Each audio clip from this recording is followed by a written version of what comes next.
তাহলে তুমি সেই কাজের মেয়ে না? জি স্যার, আমি সেই কাজের মেয়ে।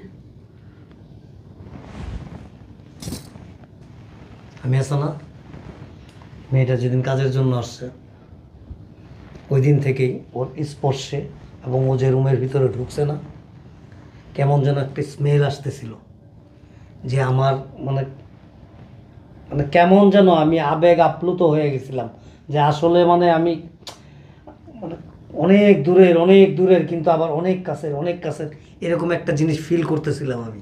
আমি আসলে মানে জিনিসটা প্রকাশ করতে পারতেছিলাম না। তা আমার যে ফিলিংসটা, আমি যে জিনিসটা মানে অনুভব করতাম,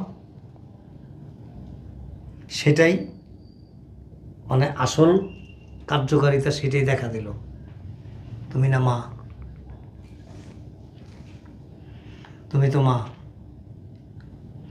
বাবা এবং পৃথিবীর অন্য সবাই সন্তানকে অবহেলা করতে পারে বা করে, এরকম হইতেছে, হয়।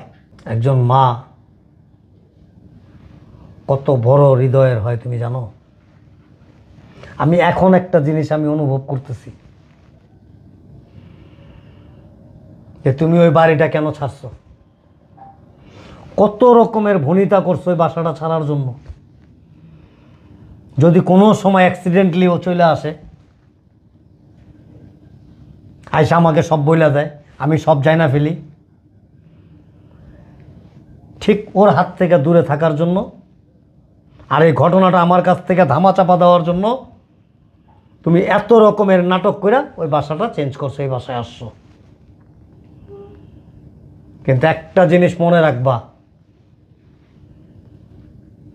বিধাতা সৃষ্টিকর্তা যার যা নসিবে লিখে দিছে না, এনিওয়ে এনি হাও, সেটা হবেই, হতেই হবে।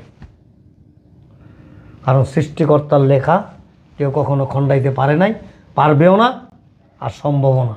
শোনো, তুমি যে অমানসিক কাজ করছো, তোমার একটা কঠিন শাস্তি হওয়া দরকার। আর এই কঠিন শাস্তিটা কি জানো? তোমাকে আমি তালাক দিয়ে দেবো, এখন ডিভোর্স দিব, ডিভোর্স। তোমার কি কাজটা করা উচিত হয়েছে? হ্যাঁ, কেন করলে এই কাজটা? তোমার মতো এরকম অনেক মেয়ের আছে, নিজের বিলাসিতার জন্য, রূপ যৌবনের জন্য, নিজের বডি কনস্ট্রাকশনের জন্য কি করে জানো?